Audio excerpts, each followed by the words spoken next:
Hi, I'm Bryce Wagoner, and welcome to the first episode of Shots from the Rail, a podcast and YouTube show that talks about the uniqueness of working in the bar and restaurant business in Los Angeles, California. And one day, who knows, if you guys like us and some sponsors want to give us some money, sweet, we'll go even farther. But until then, we're going to try to have some real conversations on what it's like to work and live here and make some of the worst drinks at all possible.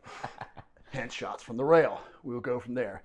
My first guest, I'm so proud and happy to have with, is my dear friend, Jordan Tyler. Bryce, it is so good to be here. S1E1, baby. Let's do it. Let's do it. Let's do it. And we can curse on this show, correct? Fuck yes, man. Oh, hella fucking Luya. My Uncle Halsey used to say, you better stop that goddamn cursing, son. You know? Marvelous, marvelous. Yeah, dude, I'm thrilled to be here. So,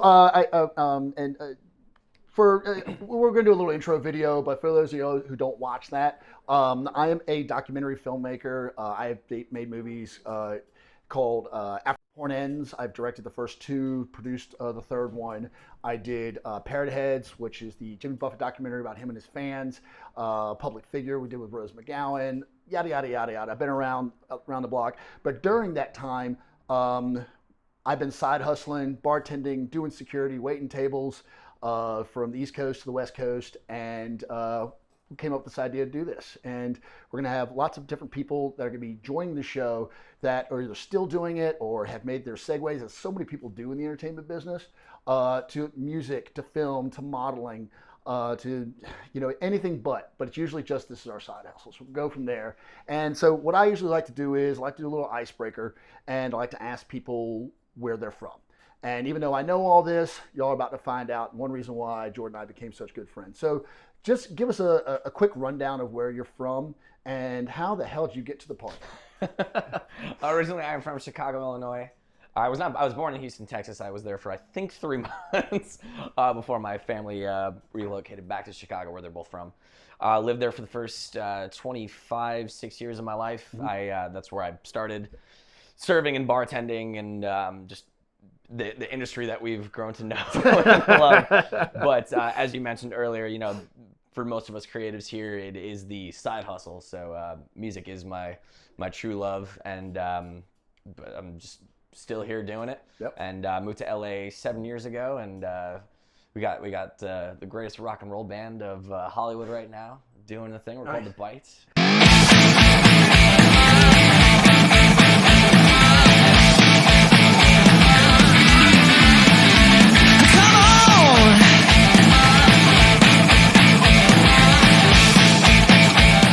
So I want to give a little love to Chicago because you and I, we had this conversation years ago about how much I love Chicago. It was my mother's. Yes. My mother had an apartment there when she was a stewardess back in the day, and they were stewardess, not flight attendants, because that's what they were called back then. We're not rewriting history.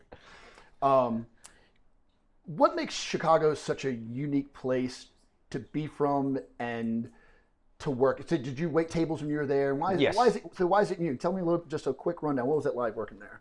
Working there was really great. It was just like, the city is beautiful, the architecture is beautiful, and most importantly, the food and drink in Chicago is just so top tier. I love New York. I love LA. I've been to so many different major cities in the States, but it just can't compare to Chicago. Yeah. It really, the nightlife there is just truly so unique, and working there was, it was like the foot in the door. Nice. Yeah, it prepared me very well for being in LA, which is a very different demographic and clientele, but it was the stripe earning. It was the stripe earning that got me to where I needed to be. But I love it. Any chance I get to visit, I'm just the happiest camper. So. Favorite pizza in Chicago? Okay, here's the thing with Chicago and pizza. Deep dish is the Chicago pizza, yes. And Lou Malnati's is the best deep dish Chicago pizza. But when I close my eyes and you say the word pizza, I see just a big old slice of that New York style pepperoni pizza, very similar to Elbow. Yeah. But the best pizza in Chicago came from a place, it's a local chain around there called Rosati's. Yeah. And that was the best regular, nice. A regular ass delicious, perfect pizza. Nice. Which brings us to the title of our show, Shots from the Rail. Now in Chicago, I know you don't call this a rail liquor, because it is a rite of passage and it is the lifeblood of it. but we have Jeppson's Malort. Ah, the wonderful, wonderful Jeppson's Malort, everybody's favorite. Could you imagine just having this on the like? It's always on a shelf. Of course, but we'll talk about it more for those who don't know. Exactly. And as the magic of modern filmmaking, you see the bottle has just showed up in our, we have such a massive budget. Lightstorm Entertainment, Lucasfilm. I mean, they could not have put that in there so well. But we'll bring this in. I've seen a bunch of tasting videos of Malort, and everybody talks about it. What So Chicago is. So it's the CH Distillery, Chicago, Illinois, produced and bottled by, right?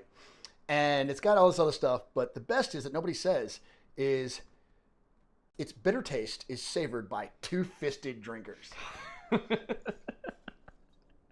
Amen. Jordan, tell us about the Malort experience in Chicago.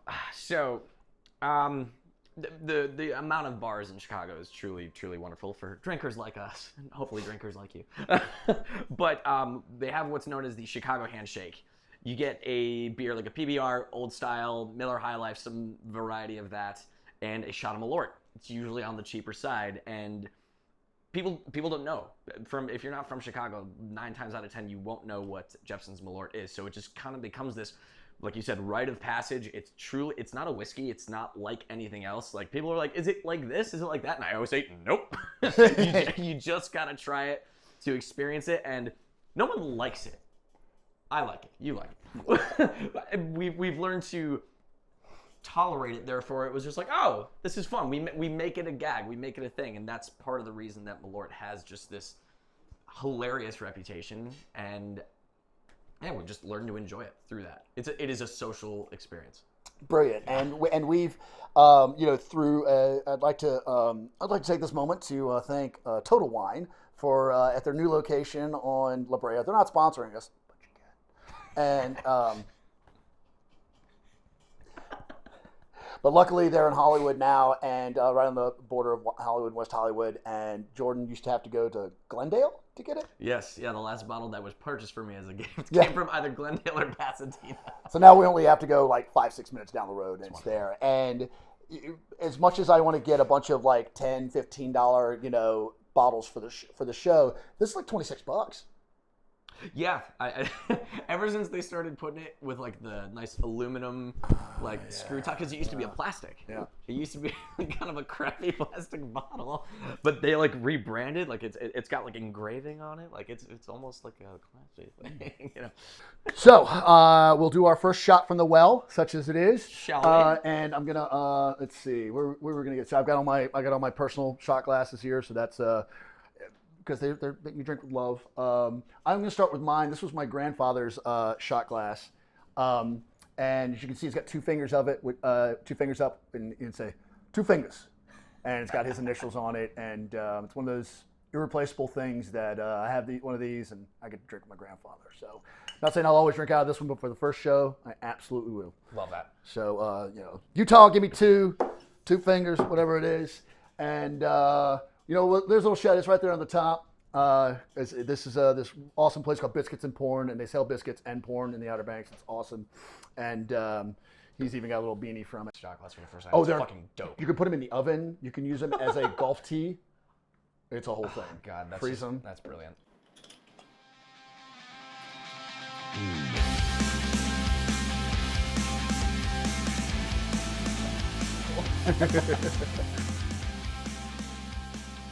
Is there a Chicago toast? Or? I mean, I don't know if there's actually a Chicago toast, but I know the Malort one. Oh. And the phrase is, so you say Malort, Malort, cheers, drink, put the shot glass down, I'll have another. So it's Malort. Malort, cheers, drink, shot glass down, I'll have another. Okay, so I was going to say shot glass down. Don't say that. Don't say shot glass down. Don't say shot glass down. That got me good. That got me real good. So. Okay, so Malort. Say drink. Don't say drink. Yeah, Malort. I'll have another. Brilliant. Okay. All right, brilliant. Malort.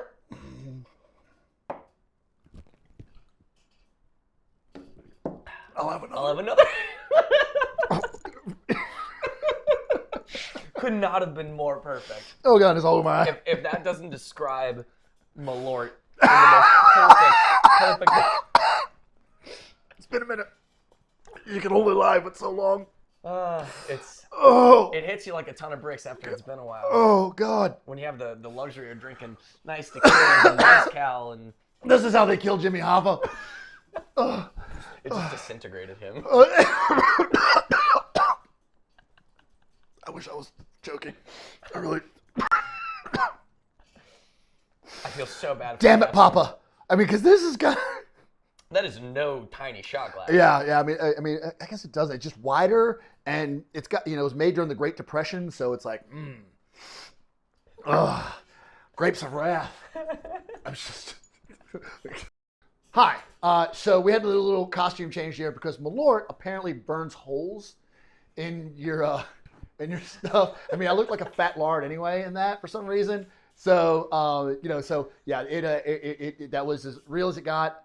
We are vain. We are doing this. We changed. Crushed linen, still makes me look like I'm Key West buff at least. All right, back to the situation at hand. Back to business. When you first moved here, so many people are going to be watching this. They're going to be, New York, LA, which is very much a thing. It still is. What made you decide between New York and Los Angeles, coming from literally the middle of the country in a massive city? New York was never really on the table. I lived there very, very briefly in some band that I was in, TMI. But like, I TMI, they were amazing. Yeah. Right. I love those guys. I liked it. I liked the city a lot. I still love New York. It's a visiting city for me, and that's why I very much enjoy it. Coming from the middle of America, which also happens to be one of America's biggest cities, but we often say we chose a career, but we also know that the career chose us. 100%. Right? And it's New York or LA usually, and I know Nashville with music is kind of a thing now, even with rock and roll, and we're going to get into the bites and whatnot soon enough. Believe that. What made you make the decision of New York or LA? New York was never really on the table. I did live there for a quick minute, and I was like, I enjoy this. Is cool. The fast pace is right up my alley. But it was never like an end result. It was like, oh, we end up in New York, because I feel like I had enough of that vibe in Chicago. When I was in LA for the first time, I hated it. I was here for like maybe 2.5 weeks, and it was just a nightmare.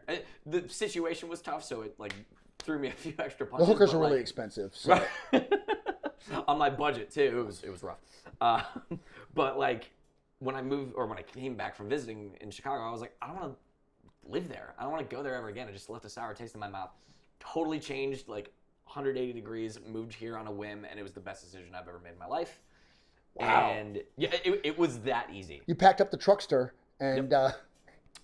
There were certain catalysts that led to it, but it was one day I was just like, yeah, I'm going to LA. Like that's gonna be the right move. I think 7 months passed of just stuffing my wallet, serving and bartending, and it was the move. And then I was here. I found my place on Craigslist or something. Like I'd only seen pictures. I never went to be like, oh yeah, this is the place. No, like rolling up. I was in a U-Haul and with my dad, and it was just like, oh, this is the place. Where'd you first live here? I was in Silver Lake. I was like 30 yards off Sunset, so a great neighborhood. It was a humble first place, and of course it was my first place. I was like, I love this. This is amazing. But like looking back, I'd be like, I would never live there again. Bless your heart. Bless your hearts, hipsters. Right, and not just Silver Lake. I would live in Silver Lake again, but the apartment itself, it was a cave. Well, you know what? They've got the great coffee there, the cheese store, the Black Cat. Oh, God, and COVID killed the Black Cat, didn't it? I think it's still going. Oh, somebody told me. I hope it's still going. I just don't go out there. I should go out there more. But I know. A lot of the places that they said were going under, like 4100, Black Hat was one of them. I think they're still kicking. So, like. I have a meeting there on Friday, so, oh, God. Nice. Yeah. It better not be. I wanted to make the show uniquely Los Angeles. Everybody, back in Chicago, back in the Outer Banks, Raleigh, East Carolina, whatever, they all want to know how it is. And it's hard to kind of put it into, perspective. I know we talk about confidence, and you're an amazing front man. I mean, I'm telling you, everybody, this man is like Steven Tyler met Mick Jerry. They fucked and had an asshole baby. It's solely out of flattery that I laugh, because that's everything I'm chasing. I'm one of your few of your friends, but fans. I've seen you all over the country, which is pretty cool at this point. Literally coast to coast. Coast to coast, like butter and toast, baby. We'll get them Boilermakers. But one of the things about what we do is that we have to have so much confidence in it. And in Chicago, in the Outer Banks, when you're a waiter or you're a bartender, you're a waiter, you're a bartender. That's your job, and that's good. Hey, look, people make great money doing it, and that's their living. Maybe one day they want to run a bar or a restaurant, or they want to own one, whatever. But generally, like, that's it. Here, what's the first question people ask you about yourself? What do you do when you're not here?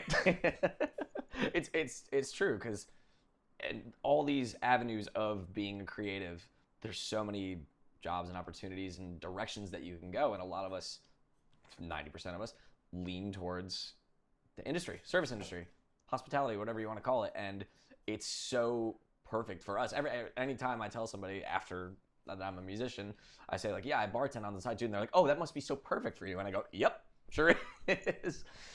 It's not like I'm doing gigs during the 9 to 5 work hours. It's when I rest and sleep and focus on my creative thing. And then in the evening, if I don't have a show, if we're not on the road, I'm working. Yeah. I'm doing it. And it's a social thing. It's great. The amount of people that I've met just from bartending and serving, like, it's incredible. Like, people who are now, like, friends of mine almost as long as I've been in LA. Like, the social avenue is so incredible. Yeah. I'm grateful for it.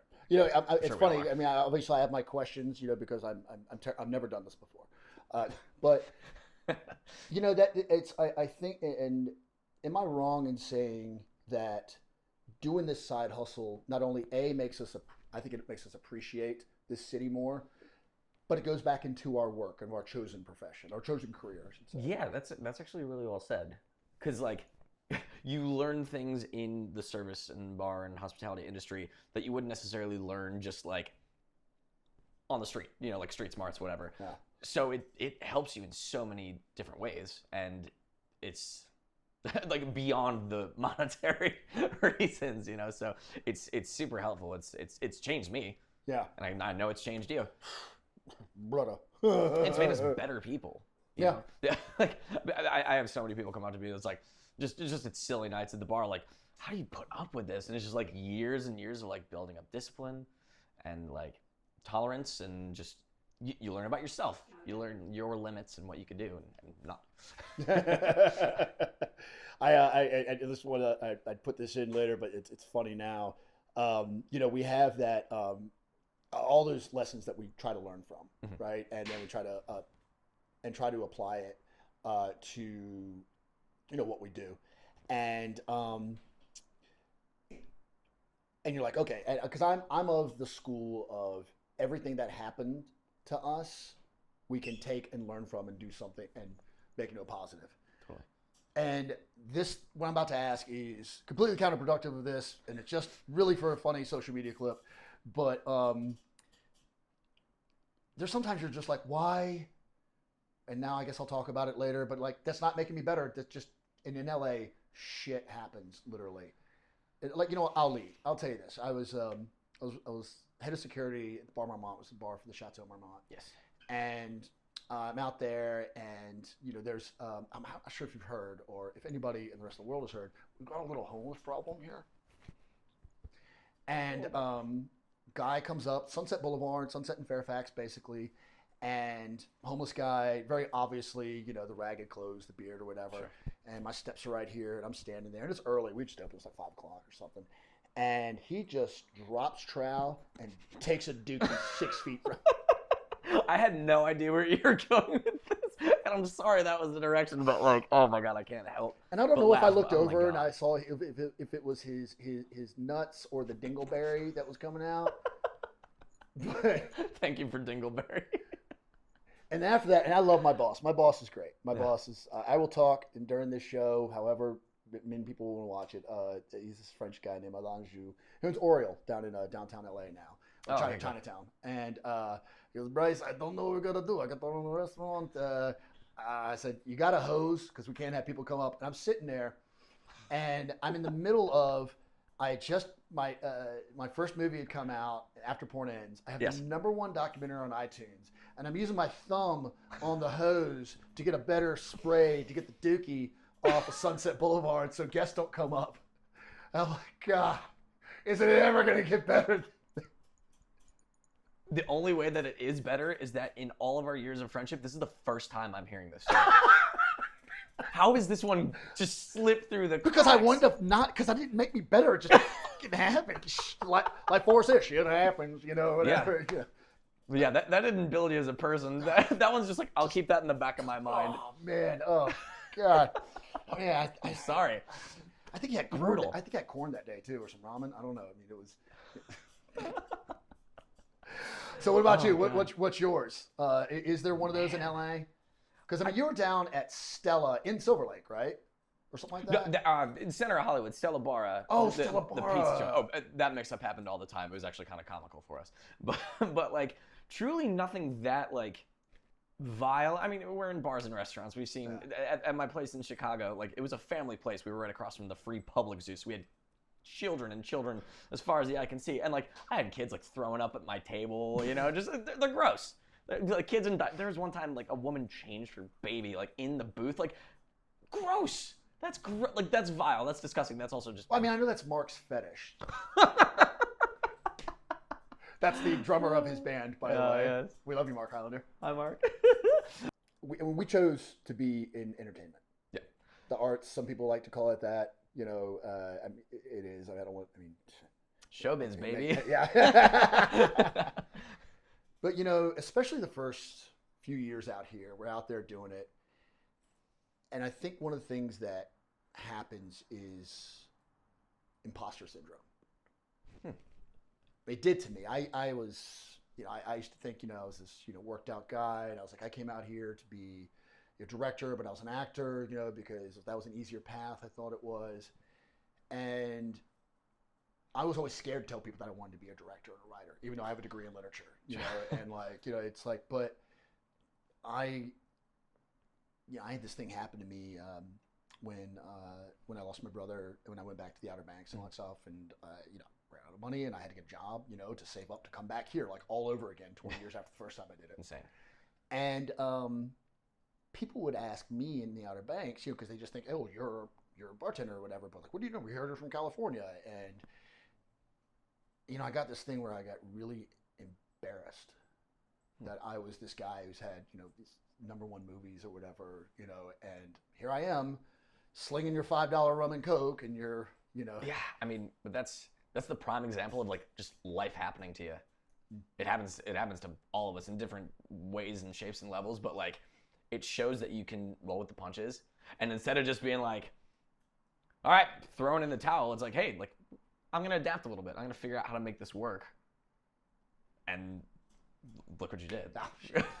Well, they're not trying to make that about me. No, I wasn't even trying to do that, but like prime example, like, hey, figure that shit out. But did Now it you're back ever, in Hollywood, did it ever happen to you, like when you were like, well, maybe going back home, like, was it ever tough for you to say, well, I'm actually in bartending and I'm trying to cut my first album? Was it easier for you to be like, I mean, is it different on the musician side than it is, I weirdly had more trouble when I lived in Chicago saying like, yeah, I'm a musician in a band, fronting bands, being the primary person. Here in LA, people are like, oh, that's fucking awesome. Like, congrats, bro. Like, let's do a shot of Malort about it, But like, in Chicago, like, it's a very businessy, financial, bro kind of town. And like, I'd be just at a bar with my friends who look nothing like me. Like, I'm in there, my leather jacket, my boots, the long hair. Instead of being like, oh, wow, you look unique and different. It's like, what are you doing here? Like, what? Like, why? Like, shouldn't you be at like the dive bar? But no, I'm just at the bar down the street from my house. The Say Lounge is over there, hippie. It's funny that you say the Say Lounge because my go-to was literally the next door place. Oh, nice. Greystone Tavern. Greystone, yeah. I hope it's still there. Yeah, no, right. Jeez. I haven't been in so long, so I hope it's still standing. So. Nice. And Say is the first place that I had Malort. That was the first time you had Malort. I mean, yeah, I was at Buffett playing Chicago. Yep. And Northerly Island. What's that? Northerly Island. Yeah. Cool. Yeah.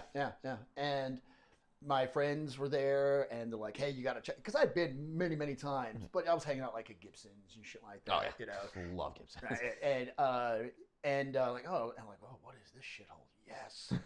Oh God, it smells like disappointment. Yeah. And lost dreams that maybe I'll find in the bathroom later. The first place I had it, and because there's tailgating at Wrigley's its own weird thing too, and it's even weirder for a Buffett show. But it was fun, you know. But that was the first place. That's the first place I had. Love that. I was gonna say. Yeah. Leave it to the Nice Lounge to introduce you to our friend Malort. Two-fisted. Yes, for our two-fisted friends. Love that. So one of the things we're going to do here from Shots from the Rail is we're going to take our rail and make an interesting drink out of it, and then maybe a disgusting drink, and then maybe something else. I don't know. But for this one, we're going to take the traditional Paloma, which normally you would use tequila, sometimes gin, the way I like it, a little grapefruit juice, soda, and the only measurement we're really going to do is 2 ounces of Malort, and the rest, whatever fits in the glass. Splash of simple syrup. I like to use monk fruit if you really want to be, calorie conscious, and we'll go from there. Look at that technique. Timing is impeccable.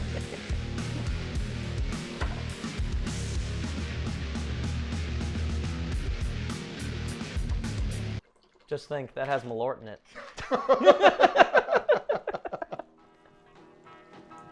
Just eyeballed the shit out of that, man. Looks great. All right, and so we'll soda it up. Yeah, just a little bit on the top of that, and that's going to be a tasty. This is good.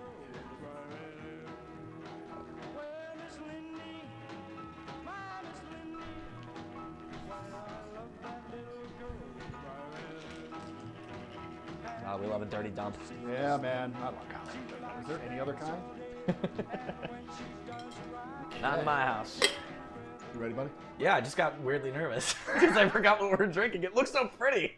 I should also mention that this is a tahini rim on here. Popular in a lot of places, but especially LA, Florida, whatever, and I know other cities. But if you don't know, it's just this lemon lime chili, and it adds a really nice bite to it. I have never had Malort with. Have you ever had Malort with tahini before? First time. Actually, the only cocktail I've known Malort to go in is a take on a traditional Paloma. There is tequila in there, but because the grapefruit and the Malort just kind of work hand in hand in some capacity, that's the only cocktail I've seen it in. So we've got our own just strictly Malort, and I am wildly excited. Well, buddy. There's going to be no toast for this other than here's the swimming with bow-legged women. I got nothing. Let's do it.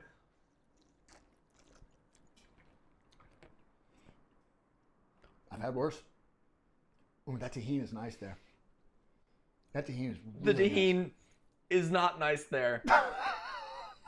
So, oh, mama. I don't make faces when it comes to Malort. Holy shnikey. So, in food, culinary, cuisine, salt brings out the flavor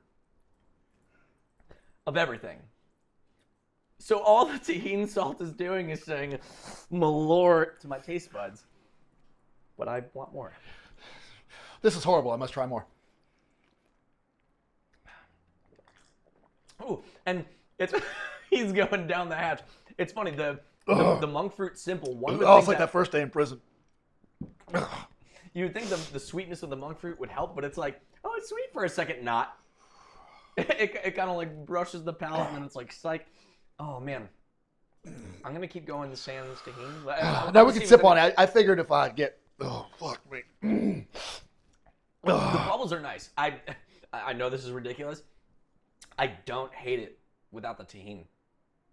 Okay. Like on its own, that's just fine. Here, I'll just get this out of your way. Well, no, let's tahini for you though. Yeah, thank you. That's what friends are for. I say, do we have any tacos that we can like spread this out? Anything else, man? Yeah, again, not that terrible.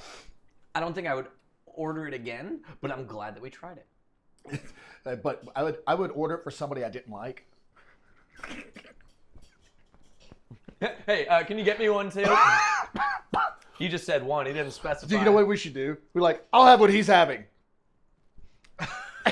I'll have what he's having. That's the name of this drink. I'll have what he's having. And that's how it happens. That's how it happens. Oh, our socials are going to be fucking awful. It's like, do you know the joke about the last thing a redneck says before he dies? Lay it on me. Y'all watch this. Those are my people. Brilliant. These are my people. So you know. Brilliant. Yeah. Actually, the town I was born in, I was a month premature. My family had a hotel and restaurant up in the Blue Ridge Mountains of Virginia, a place called the Peaks of Otter Lodge. It is the moonshine capital of the world. No shit. And my grandfather was just really got two fingers. He started retirement accounts before everybody else, before 401ks were a thing. Sure. And he would give everybody Thanksgiving, give everybody a turkey, and Christmas, give everybody a ham. Love it. And then his people would always give us proper moonshine. Not a bad trade. Yeah. One of the things that's very unique to LA and New York is, and I guess Chicago and all that stuff, but New York and LA. But let's just say LA because, you know, we're better than you. True. When we have to take off for gigs, can you describe approaching, especially like a new manager, like, well... The amount of times this has happened to me. Being on the road as much as we do, like in 2024, last year, we spent basically 7 months on the road. And having to be like, and we thought there was going to be more tour. We thought it was going to be like 9-10 months out of the year. And we had this whole thing where it was going to be all like, back half of August, and the Malort's kicking through September, done. And then 10 days later, back in the US and Canada, 30, 40 days, something like that. Do you know how embarrassing it is to be like, hey, so you know how I said I was going to be on tour? Well, I'm not. You have a job for me, right? That is harder than being like, hey, I'm going to put my priorities first. This is, hey, my priority just stuck a thumb up my butt. Can you please help me so I have money? So, living in Hollywood in particular, and you were at Harvard and Stone and Yep. Desert 5. There's two places that I've drank with you the most when you were behind the Yes. bar in Yeah. particular. One's, Rock and Roll Bar. One is currently probably, if not the hottest, one of the 2 or 3 hottest bars in LA. Hands down. Right? And Very grateful. I guess there's no other easy way to say it. Have you? And actually, speaking of stuff that I don't know, have you had any like celebrity encounters there? We have actually, and it's funny because they're not necessarily coming up to me at the bar unless it's a private event. So like, I don't think he'll care if I talk about him. Billie Joe Armstrong had his 50th birthday, like party, like invite only, like his friends.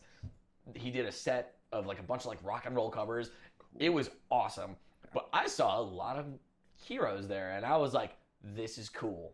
This is way cool. But even just on Friday, Saturday nights, sometimes it's like, oh, that's Lindsey Buckingham from fucking Fleetwood Mac. Like, what are you doing here? Like, Julian Lennon came in all the time, and as the biggest Beatles fan possibly in Hollywood, if not the United States. I don't want to say This is true. I can actually affirm this. This long hair is a massive Beatles fan. But like, yeah, seeing the son of like somebody I have tattooed on my body, I was like, you are his seed.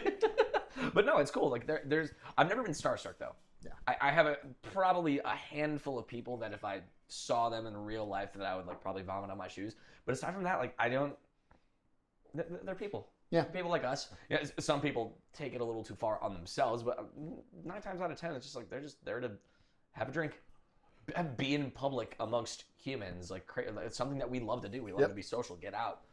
I was off work one night, and speaking of which, it's like I was off work, and I have a lot of Marmont stories, Oh, I can imagine. but in particular, I've heard the number. and they were fun. Yeah, they were great. I could honestly maybe throw like 2 people on the bus. Maybe honestly, everybody was great because it was a safe place, and everybody was very much themselves. And I'm proud to report that most of them were pretty awesome, or at least just quiet. Just to themselves. Which, in a way, is its own brand of awesome.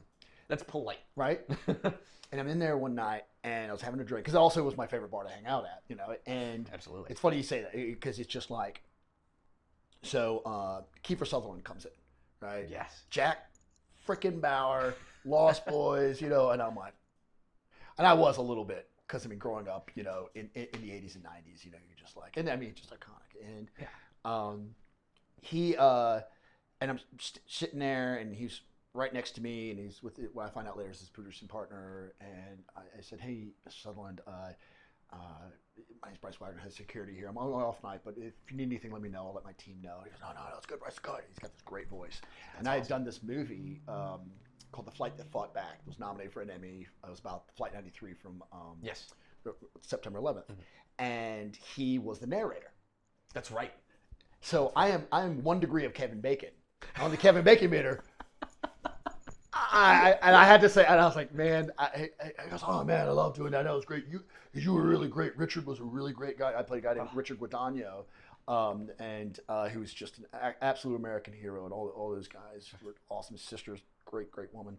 They allowed us to do that. But anyhow, so we just ended up relaxing and talking, and he's like, "Hey, what are you doing?" I was like, "Oh, I'm in the middle of doing this movie and with Jimmy Buffett, and he's just agreed to be." In it and be a part of it and be a partner. He goes, "Oh man, I love Jimmy. He's great, And then this guy comes by, and he's like, he's just shit, right? And I was like, "Hey, Kiefer," look, and he's like, "Hey, it's not Bauer. It's not Bauer." God.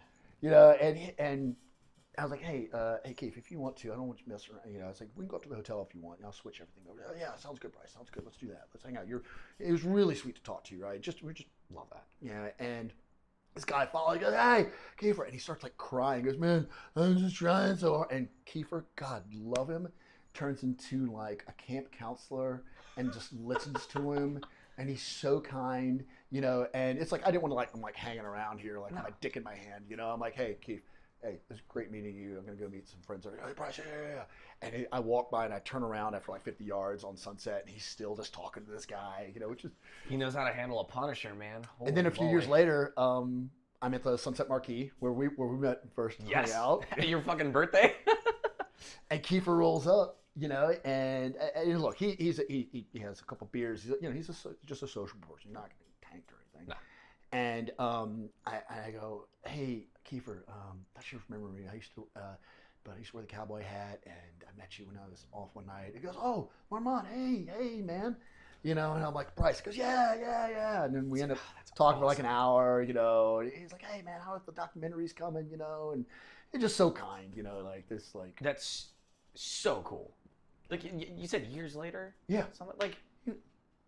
It just, That's incredible. But I felt so bad for him because this guy was just, I was trying to get him out of there, man. That wasn't anything selfish. You weren't mad. It wasn't even magic. You're just like, "Hey, I'm gonna be a good person. Let me help you out. Yeah. My resources." Love that. Oh, no, I'm so glad to hear that. There's humans out there who who have what we're chasing, but they're still people. Yeah. Yeah, absolutely. All right, here we are. We're getting to the tail end here. Thank you for listening, Jordan, and talking and just Happy to be here. Handsome. That I can't help. Sorry. We love Malort, but we've never thought too hard about it other than just drinking it. Nope. Just from a cup. So thanks to the good just geniuses at Reddit, I found this recipe for it, and I want to get this right. So it's r/cocktails. We'll put it on the screen, and a guy named user is Captain Stumpy, and Fantastic. and he calls this an old Chicago pal. An old Chicago pal. Love the name already. Right. So we're gonna do ounce of Malort, and he said Rittenhouse, which was not rail enough for me. So I gotta remember the mellow corn. Nothing like taking a nice step down. It's 100. Yeah. It's just what's wrong, and I was like, it's shots on the rail, man. Of course, that's what this show is all about. So this is 100 proof corn whiskey, which should just be, and then a little dry vermouth. I think this was like $12.99, and this was like $6. You know, but we're gonna make up for the fanciness by putting the $25 maraschino cherries. That's the classy part of this drink. We got the Luxardo maraschino cherries, making this just a nice bougie cocktail for us all. Forget about the spirits. We're throwing a ribbon on this turd.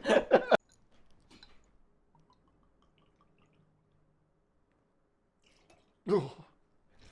Did you get a whiff? Oh God, it's part of my nose. It stings the nostrils. All right, well, I need to take a whiff now. I mean,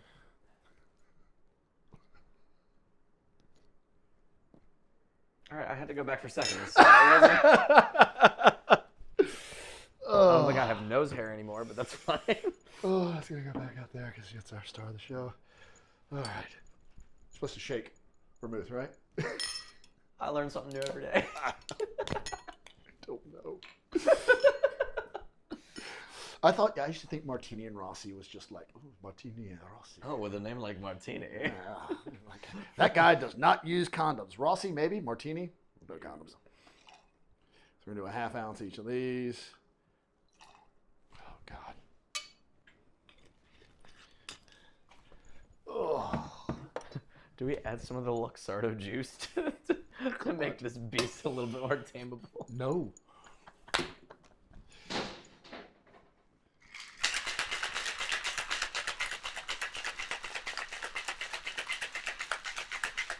You good?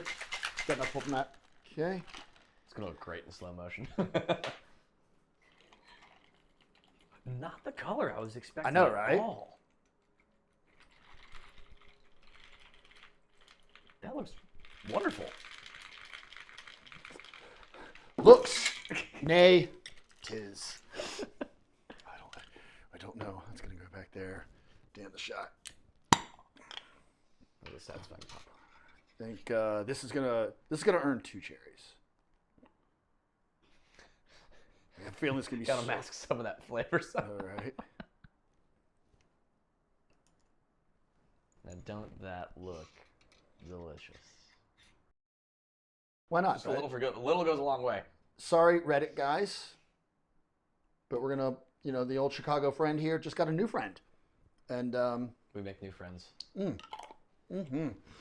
I'm not gonna lie, that looks incredibly appealing. It's all right. It's like an advanced tequila sunrise, but without the tequila and without the sunrise. It's like if Indiana was attractive. There we go. Oh man. That's a little Chicago, Illinois, Indiana humor there. Shout out Three Floyds Brewery. The Child of Voice, yeah. It's the greatest part of Indiana. Oh, and all the illegal guns; those are great too. All right, this is kind of. Do we have a cheers? Do we have a? If you wanna pull one, I mean, Do you know what? I think it just happened for us. On the inside of the little pendant or emblem, it says "Things Remembered." Things remembered. I don't know if you can see on camera, but there's a little engraving on the inside. Whew, almost lost my cherries. To things remembered. To things not remembered. To things not remembered.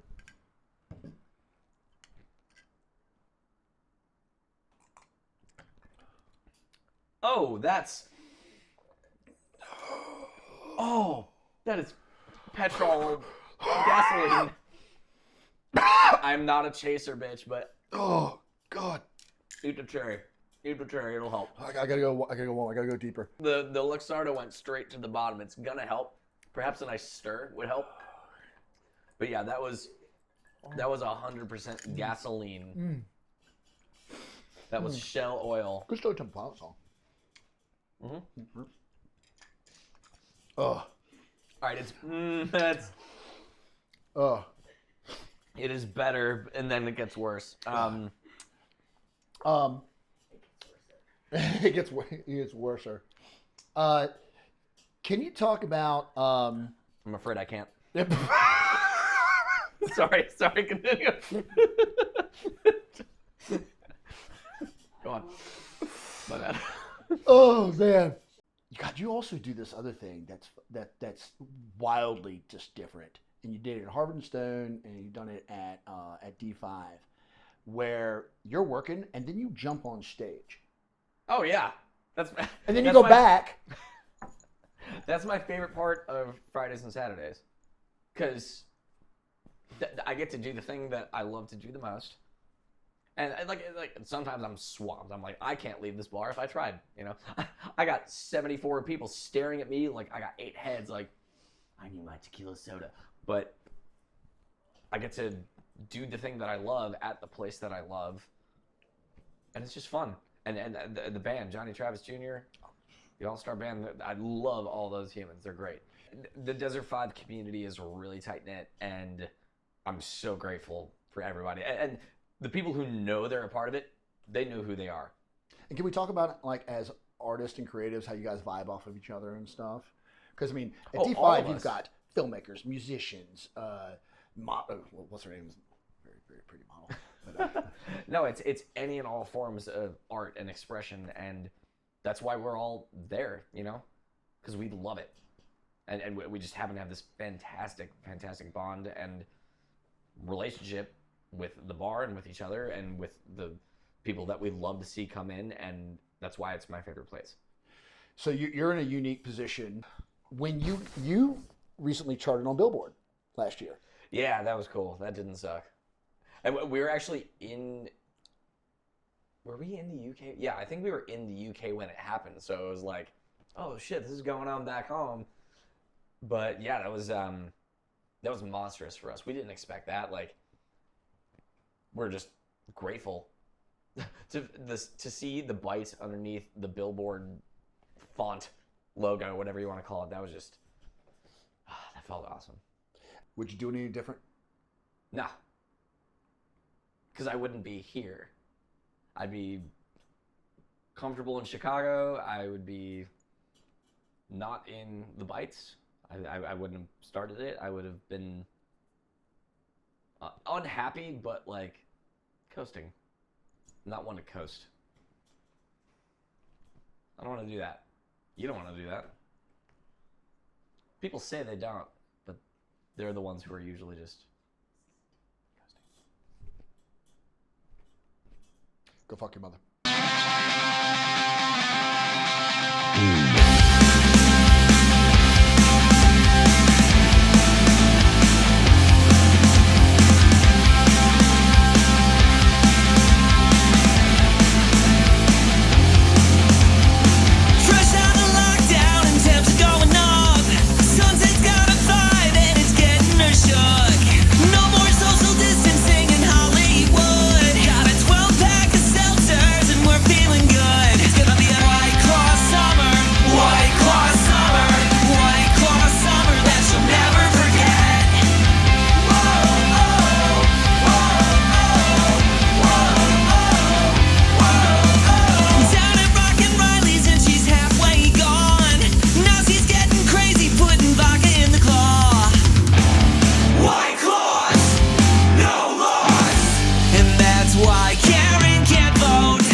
Sweet. I feel like I need a White Claw now. I know, right? It's the idea. What if we had to drink a White Claw after every take? Yes. That would be a White Claw. We're down to Ruby Gray.